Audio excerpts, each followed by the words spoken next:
sote kwa kusema alhamdulillah.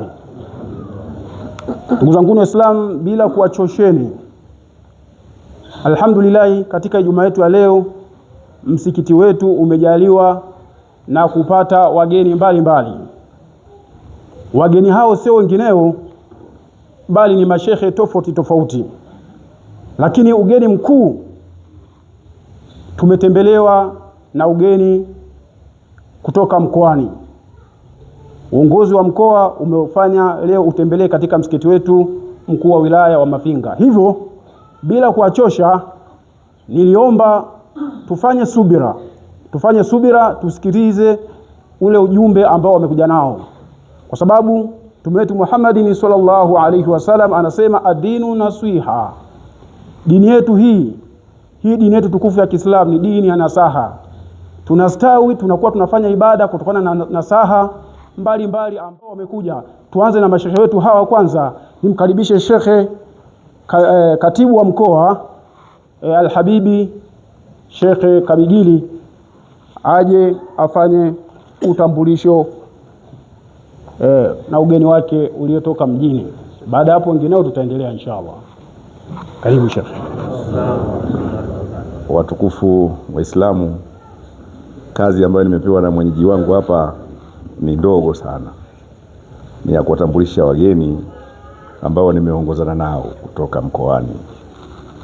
Tumefanya ziara hapa, ni wajibu wetu kufanya ziara hizi, kuzungumza na Waislamu kila inapowezekana. Katika msafara huu nimeongozana na Sheikh Abubakar Chalamila. Yeye ni kadhi wa mkoa wetu wa Iringa. Pamoja na Sheikh Chalamila tumeongozana na Sheikh Salim Mwahuta. Yeye ni shekhe wetu wa wilaya pale Iringa mjini. Pamoja na mimi mwenyewe ni katibu wa mkoa wa Iringa. Na dhani itakuwa nimekidhi, lakini nidhani pengine nimkaribishe Sheikh Chalamila ambaye atakuwa na jambo maalum la kuzungumza na hadhara hii ya Waislamu katika wilaya yetu ya Mfindi. Sheikh Chalamila, karibu. Assalamu alaikum wa rahmatullahi wa barakatuh. Alhamdulillah wassalatu wassalamu ala rasulillah. Baada ya kumshukuru Mwenyezi Mungu Subhanahu wa Ta'ala na kumtakia ziada ya rehema na amani mtume wetu Muhammad sallallahu alaihi wasallam, nami nirudie kusema maneno aliyosema katibu kwamba ziara katika wilaya hii ya Mufindi na hususan katika msikiti huu kwetu sisi imekuwa ni kawaida. Kwangu binafsi nishatembelea mara nyingi wilaya ya Mufindi, lakini na hasa msikiti huu. Lakini lengo hasa la ziara yetu ya leo ni utambulisho. Nafikiri sisi sote tunafahamu na tunakumbuka kwa muda mrefu sana Waislamu tumekuwa kuna baadhi ya mambo tukiyatarajia, tukiyaomba, na walillahi alhamd tumeanza kupata majibu katika baadhi ya yale tulikuwa tukiyaomba.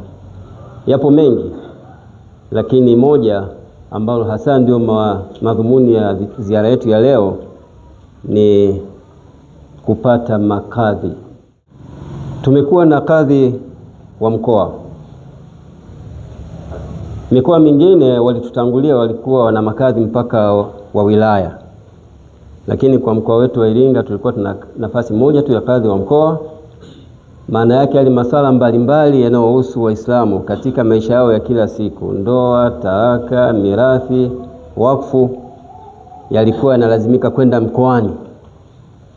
Wakati mwingine yanawagharimu wale wadawa wanaohusika na masuala hayo. Mtu ana swala lake, ndoa yake imeingia tatizo kidogo, anataka apate ufumbuzi, basi anajikuta anagharamia kutoka alikotoka wilayani, lazima afike mkoani. Sasa tunasema walillahi alhamd, kwa wilaya yetu ya Mufindi imepata uteuzi wa kadhi wa wilaya. Hili ni jambo la kumshukuru sana Mwenyezi Mungu.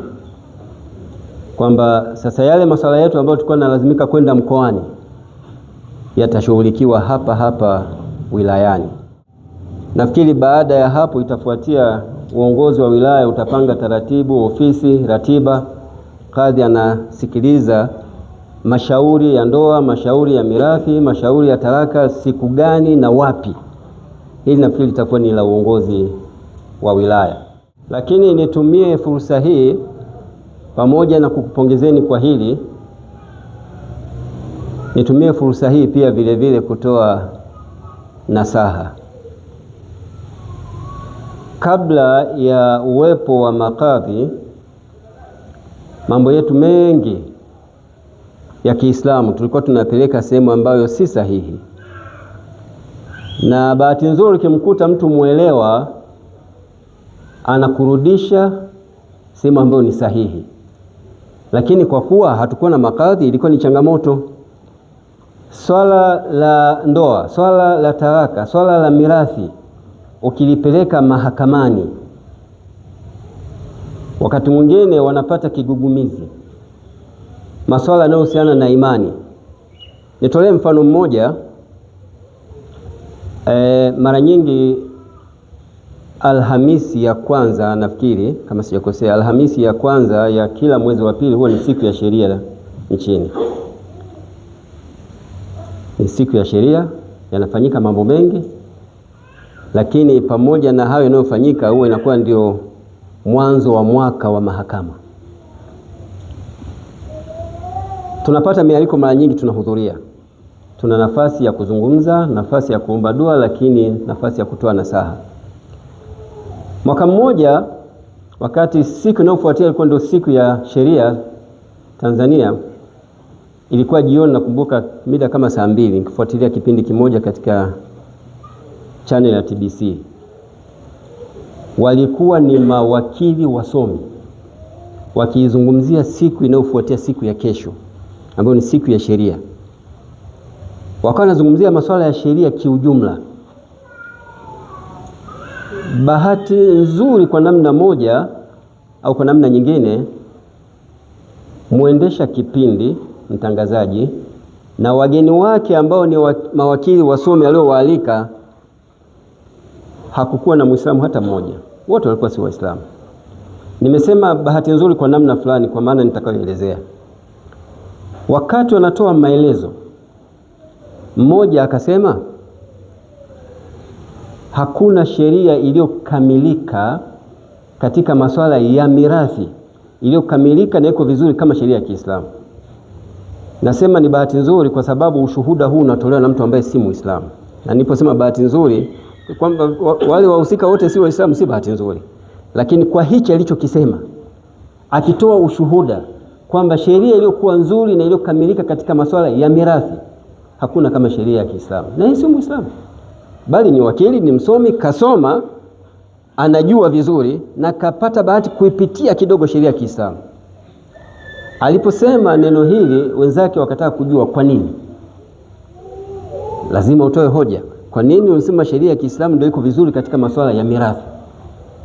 Yule bwana akatoa mifano. Akasema katika mirathi ya baadhi ya mila, inapotokea mtu amefariki, ndugu wakapata taarifa, baadhi ya mila zingine wanachokifanya, kila anayepata taarifa huwa anawahi kwenda nyumbani kwa marehemu. Yaani utakachokishika, utakachokikalia cha marehemu ndio cha kwako yake. Uislamu ndio umeainisha wanaurithi anapata ngapi. Akasema hii hupati katika sheria nyingine yoyote ile zaidi ya sheria ya Kiislamu. Ni sheria ya Kiislamu peke yake ndio imetaja warithi wote na mafungu yao.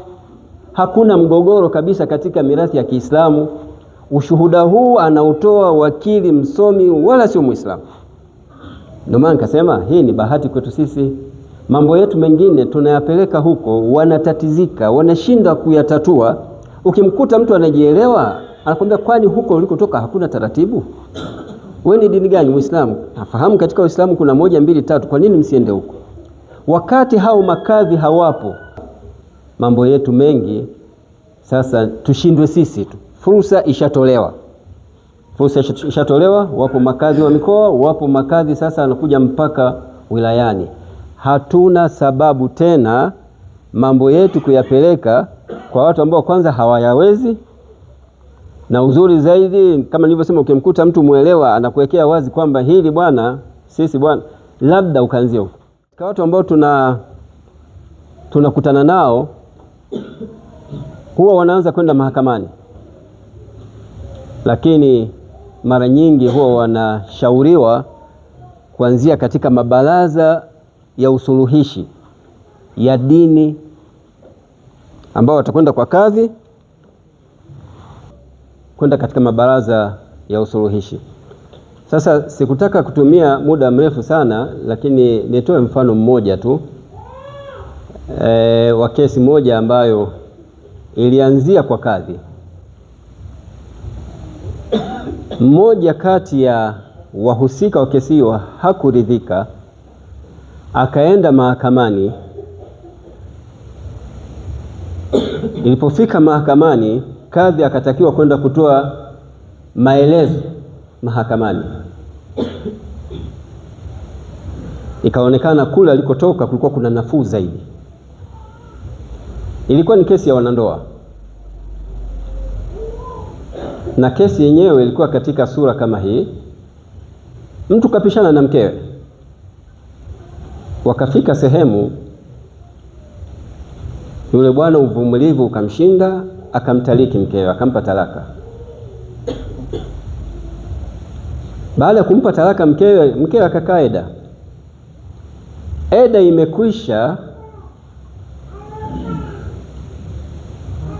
imekwisha, maana yake hawa si wanandoa tena. Bila yule bwana kumrejea mkewe. Alikuwa na fursa ya kumrejea kwa sababu ilikuwa ni talaka moja. Eda imekwisha, hajamrejea. Mahusiano kati yao yakawa yamefika mwisho kisheria. Yule bwana akakutana na changamoto, mke sasa haondoki, yuko pale pale. Wanabanana humo katika nyumba moja.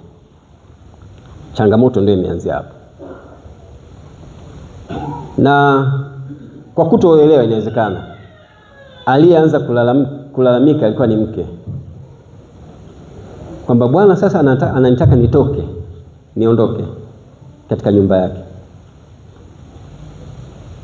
Nikamwambia ni sahihi, yupo sawa, kwa kuwa alikupa talaka na mpaka eda imekwisha, hamjarudiana, maana yake nyinyi hamtakiwi kuwa pamoja. Ibilisi mahali kama hapo anapapenda sana. Nyinyi mkifanya lolote ile mtakuwa ni wahalifu, mtakuwa ni wazinifu, sio mume na mke. Kuwa kwenu pamoja ni hatari. Yakaja madai, nyumba tumejenga pamoja, sasa inakuwaje mimi naondoka? Baada ya kumuuliza na kumhoji, akasema wakati ananioa alikuwa hana hata kazi.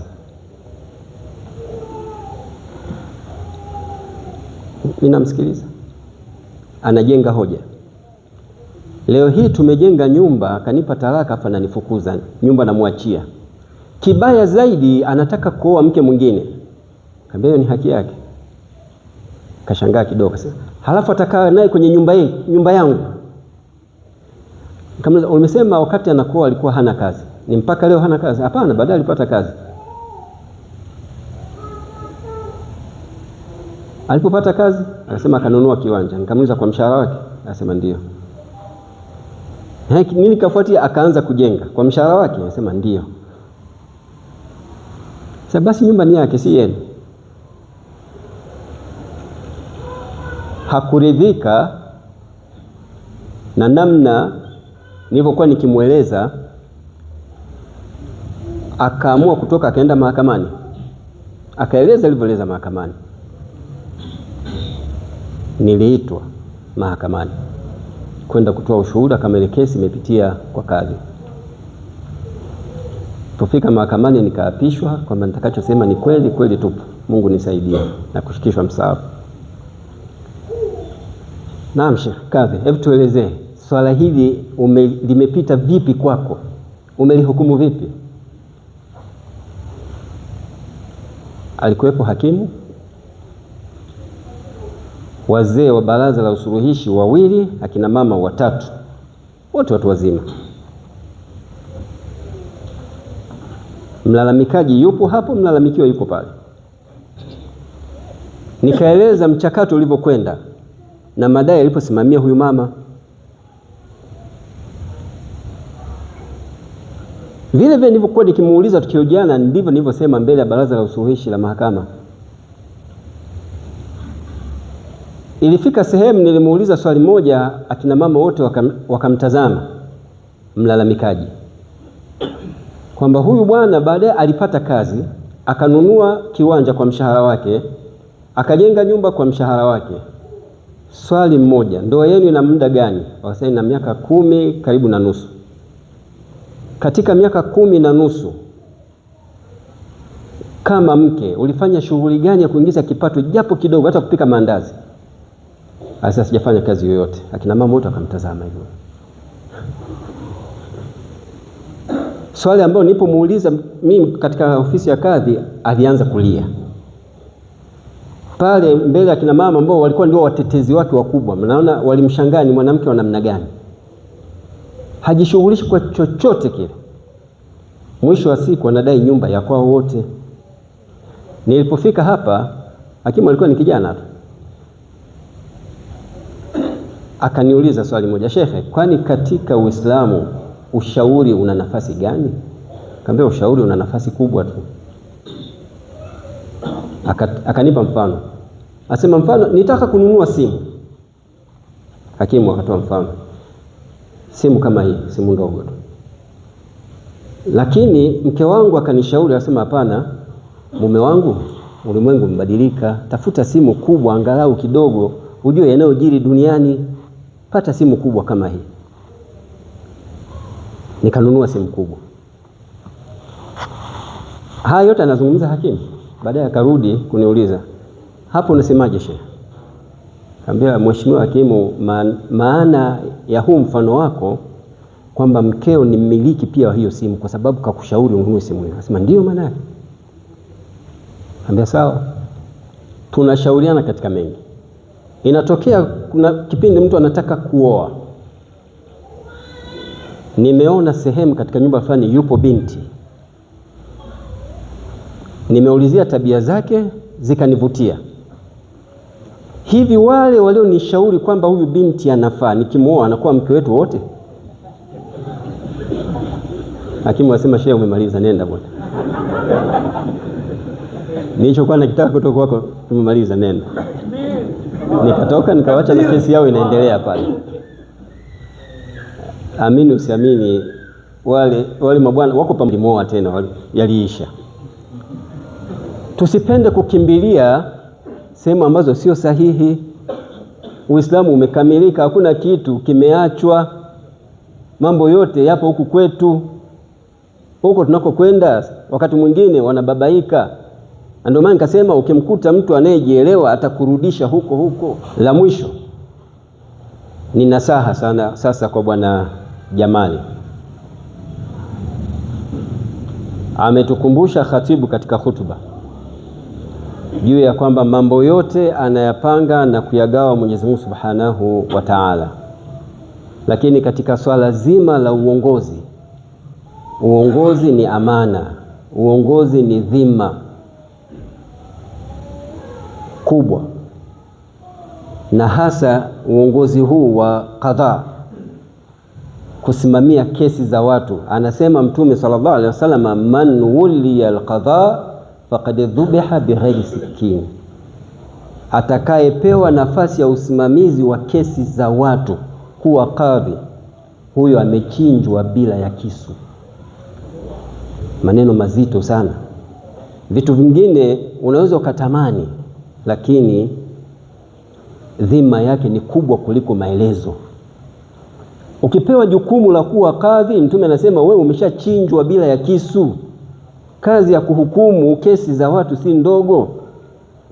Mtume sallallahu alaihi wasallam anayepewa wahi anawaambia, jamani, mimi ninahukumu kwa kadri vile mnavyotoa maelezo. Kuna mtu mwingine ni fundi na mtaalamu wa maneno, anaweza akaizungumza batili ikawa haki na haki ikawa batili.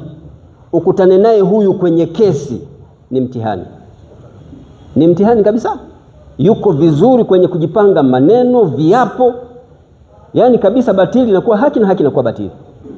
Sasa Mtume akatahadharisha, sasa mimi ni mwanadamu, vile mnavyojielezea ndivyo ninavyohukumu. Sasa tahadhari, yule ambaye nitampa haki ambayo si ya kwake na yeye anajua, ajue nimemkatia kipande cha jahannam. Kwa ufundi wa maneno ya mtu anaweza akazungumza mpaka kadhi ukaridhika kwamba huyu ndo ana haki, kumbe ni fundi tu wa kuzungumza.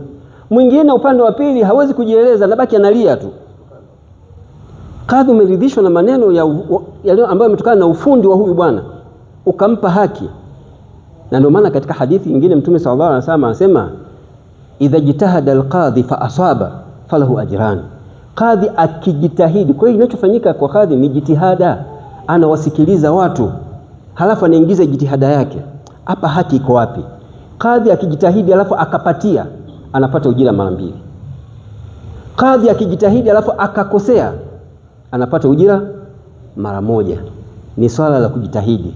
Lakini katika kujitahidi kwenyewe, shekhe wangu Sheikh Jamal ni kumtanguliza sana Mwenyezi Mungu. Atasema hebu kaanzie kwa kadhi, kama hakuna wilayani basi nenda mkoani.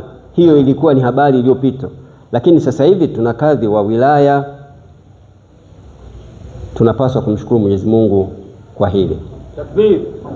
Sasa nisirefushe sana maneno, nafikiri baadhi tunamfahamu Bwana Jamal.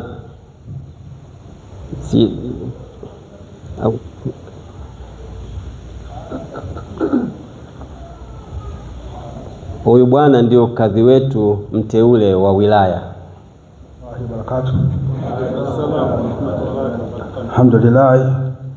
Alhamdulillahi rabbil alamin.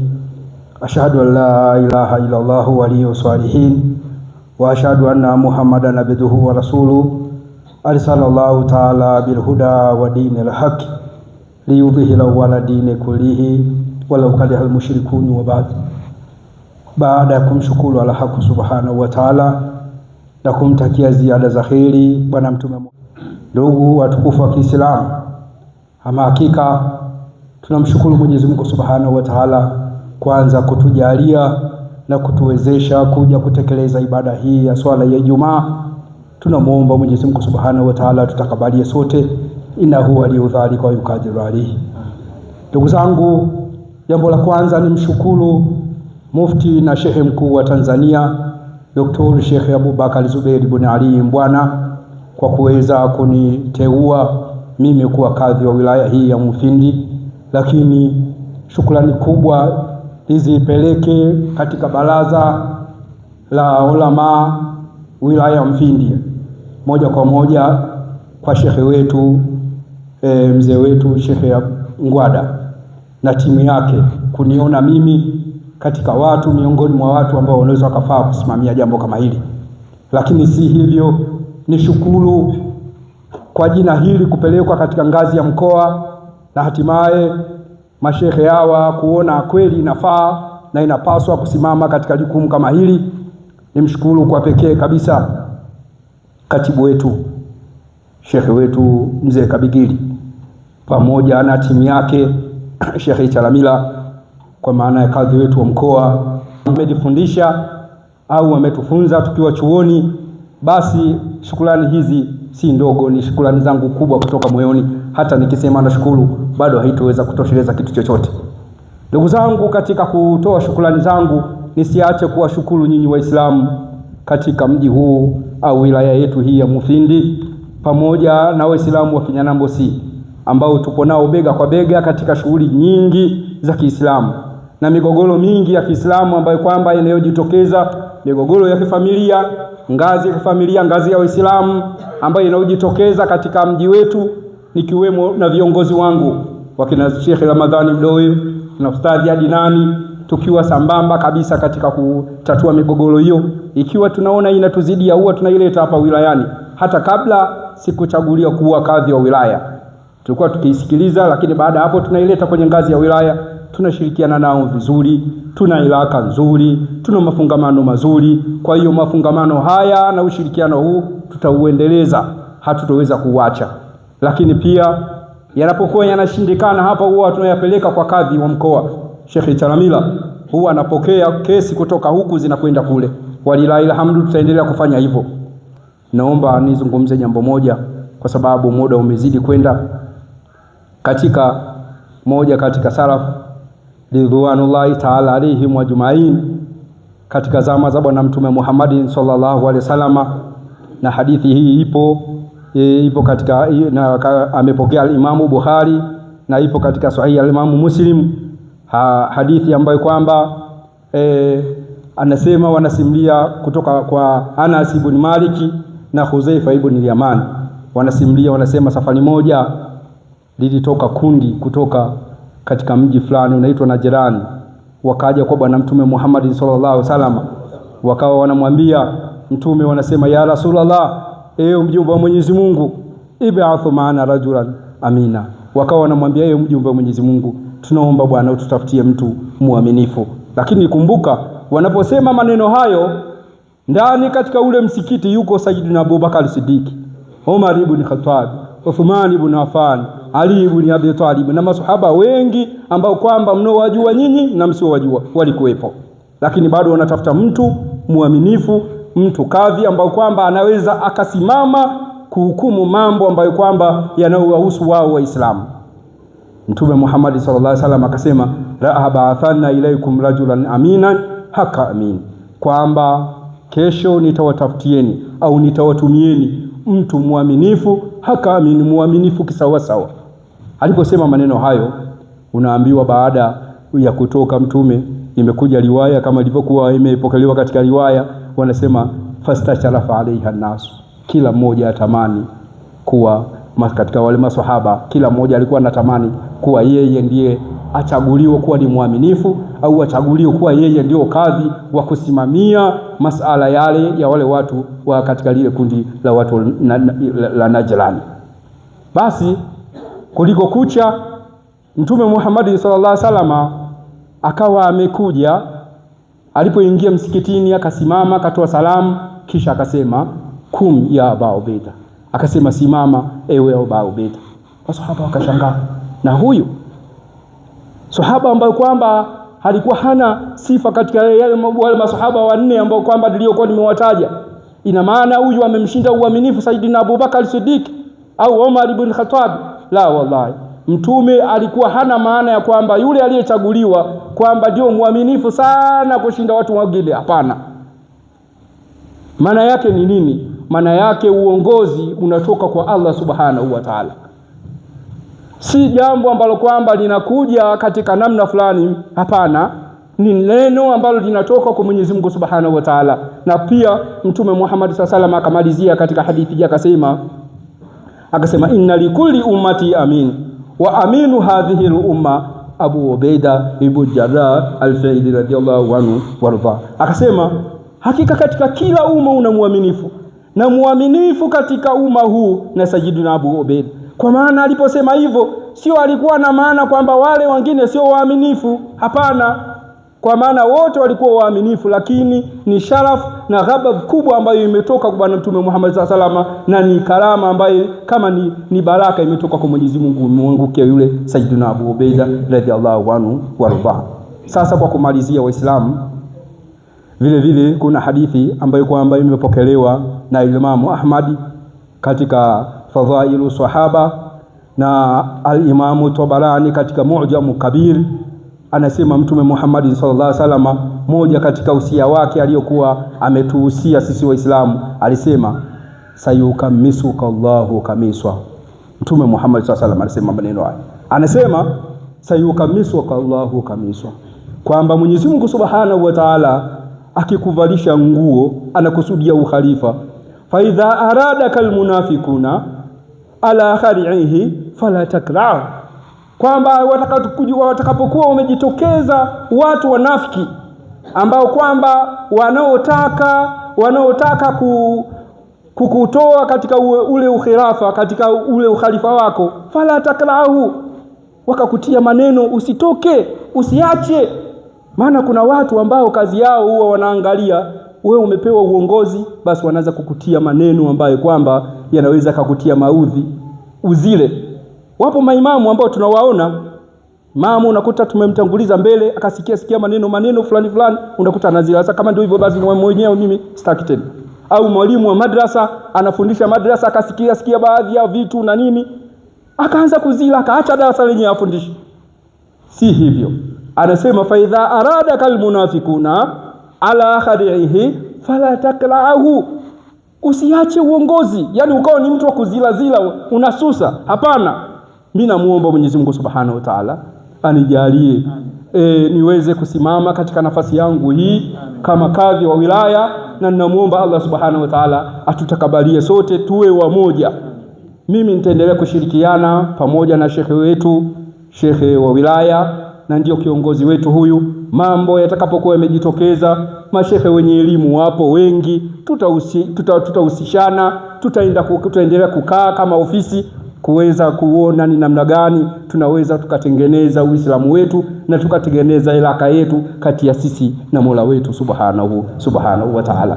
Kwa sababu mengi yamezungumzwa na mashekhe hapa, na mimi siwezi kuendelea kutoa mawaidha mbele ya walimu wangu hawa, nitakuwa na wakosea adabu. Sheikh Salum Mauta ndio mwalimu wangu. Sasa nitapokuwa naendelea kuongea, yawezekana yeye katika darasa alipokuwa akitufundisha alikuwa ana tabia fulani. Utanisamehe shekhe, alikuwa na tabia fulani kwamba unasoma, anaandika sentensi pale ubaoni, ukisogea kusoma ile sentensi ukipatia anakuambia tutakula. Hana maelezo mengi.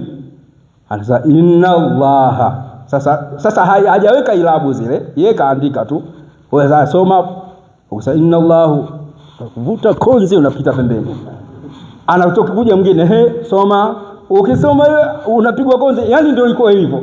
Sasa shekhe, leo utanisamehe bwana, hapa msikitini masala ya ilabu hayapo. Assalamu alaykum warahmatullahi wabarakatuh. Naam, assalamu alaykum warahmatullahi wabarakatuh. Wa alaykum salaam warahmatullahi wabarakatuh. Naam, Sheikh Khairi. Alhamdulillah. Naam, kwa majina unaitwa nani? Naitwa Amir Haruna Ahmed Saleh kutoka Iringa mjini. Naam, umeupokea kwa kiasi gani uteuzi wa kadhi wa wilaya hii ya Mfindi? Alhamdulillah, nimeupokea kwa furaha na nimefurahi kwa sababu Sheikh Jamali ambaye ameteuliwa kuwa kadhi ni moja katika matunda ya markazi Kitanzini. Amesomea pale na mimi alhamdulillah pia tumesoma pamoja. Kwa hiyo nimepokea kwa furaha alhamdulillah. Naam, kwa hiyo markazi yetu inazidi kupanda hadhi, kutangazika markazi Kitanzini. Asalamu alaykum. Wasalamu warahmatullahi wabarakatuh. Naam, Sheikh Khairi. Khairi, alhamdulillah inshallah. Kwa majina unaitwa nani? Naitwa Yasini Idi Kavenuke. Yasini Idi Kavenuke. Wewe ni nani? Kavenuke. Naam. Wewe ni nani katika mji wetu? Mimi ni mwenyekiti BAKWATA wilaya ya Mfindi. Naam, umepokea kwa kiasi gani uteuzi wa kadhi wa wilaya ya Mfindi? Alhamdulillah, kwa ujumla nimepokea vizuri kwa sababu kama Sheikh alivyozungumza ndani, kesi hata kwangu zilikuwa zinakuja kule Hongole nakoishi mimi. Zinakuja kwangu mimi kesi ninafanya ni kadri Mwenyezi Mungu alivyoniwezesha inshallah. Lakini kama tupata mtu ambaye sasa ndio msimamizi mkubwa, jambo la khairi Sheikh, mambo yataenda vizuri. Alhamdulillah, kushukuru Allah, tuseme alhamdulillah inshallah. Mmejiandaa kumpokea mtu maalum? Sasa tumeshampokea Sheikh, sio kujiandaa tena, tumeshampokea alhamdulillah. Nafikiri yeye sasa mambo yote nguvu yake itaelekea kwake inshallah. Shukrani. Allah atuamfanyie pesa. Allahumma amin. Assalamu alaykum. Wa alaykum salaam wa rahmatullahi wa barakatuh. Naam, mzee wangu, kwa majina unaitwa nani? Ni Ramadhani Omari Mdoe. Ramadhani Omari Mdoe. Wewe ni nani katika mji wetu? Mimi kwa Mafinga hii ni mwenyeji mkuu. Ni mwenyeji mkuu. Toka mwaka 74 niko hapa. Wilaya ya Mfindi. Mashaallah. Naam, umeupokea kwa kiasi gani uteuzi wa kadhi wa wilaya? Uteuzi wa kadhi wa wilaya nimeupokea kwa bashasha kwa sababu wanatoka kwenye msikiti wangu mdogo Kinyanambosi. Kwa hiyo ninafikiri baadaye nitampata hata kutoka msikiti wangu wa Kinyanambosi, shehe wa mkuu nitampata pale. Kwa hiyo mashaallah, shukrani. Ni matarajio yangu. Ni matarajio yangu. Na nafikiri nitakuwa naye bega kwa bega. Tutamuunga mkono vizuri sana. Mashaallah. Ndio. Nashukuru sana kuona kuna wazee kama hivi mnawaunga mkono viongozi. Hata mufti na mimi anavyowasikia anajisikia faraja kwamba hakukosea kumteua. Mimi nashukuru na nawashukuru wote walioweka dua zao kumteua yeye. Na yeye tutamshauri kwa sababu ni mwanadamu kama wanadamu wengine, hakosi kuwa na mapungufu. Tutamshauri na nina imani anakubali kupokea ushauri wetu. Mashaallah. Shukrani sana. Amina. Shukrani. Asante sana. Wa rahmatullahi wa barakatuh. Wa alaikum salam wa rahmatullahi shehe wangu. Naam, kwa majina unaitwa nani Sheikh? Naitwa Faisal Jamali. Faisal Jamali. Naam, umepokea kwa kiasi gani uteuzi wa kazi wa wilaya ya Mfindi?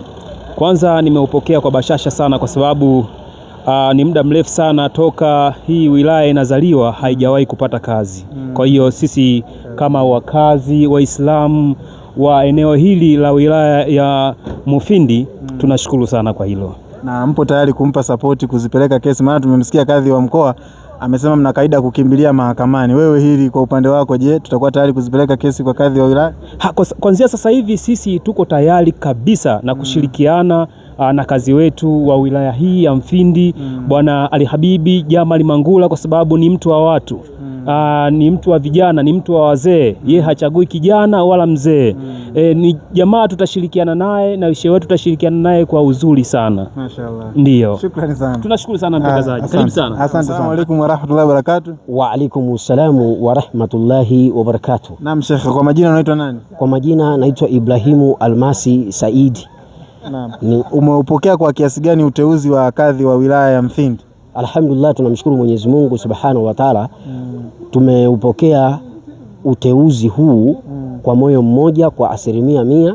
Tunamshukuru mufti wetu Abubakari Zubeiri, Mwenyezi Mungu ampe nuru, Mwenyezi Mungu ampe hekima, Mwenyezi Mungu amkinge na mahasidi. Kwa kweli tunamshukuru sana. Naam, tumemsikia kadhi wa mkoa pale Sheikh Chalamila akizungumza kwamba sisi Waislamu tuna kawaida mambo yanayohusiana na Uislamu, mambo ya ndoa, mambo ya mirathi tunakimbilia mahakamani wakati dini yetu imetuhukumia. Nyinyi kama wakazi wa mji huu wa Mafinga na Mfindi kwa ujumla, mna tayari kwa kiasi gani kuzipeleka sasa hizi kesi katika ofisi ya kadhi wa wilaya? Tunamshukuru Mwenyezi Mungu Subhanahu wa Ta'ala kwamba tumepokea kwa 100%. Tunashukuru, na tulivyopokea alhamdulillah, kwa sababu kuna kesi nyingi sana zilizokuwa zinakuja hapa, na kutokana na waumini kipato chake anachokipata kutoka hapa kwenda mpaka mkoa ilikuwa ni adha kubwa sana. Kwa hiyo na sisi kama viongozi wa msikiti mkuu tutashirikiana na waumini wale wanaoleta kesi wote, ili tuweze kumpa Bwana Jamali aliyoteuliwa kuwa kadhi wa wilaya, kumpa ushirikiano zaidi na kuyatatua yale ambayo yanayowezekana. Ndio. Mashaallah. Nashukuru sana Sheikh. Shukrani. Vyasili Takwa Media, Makambako.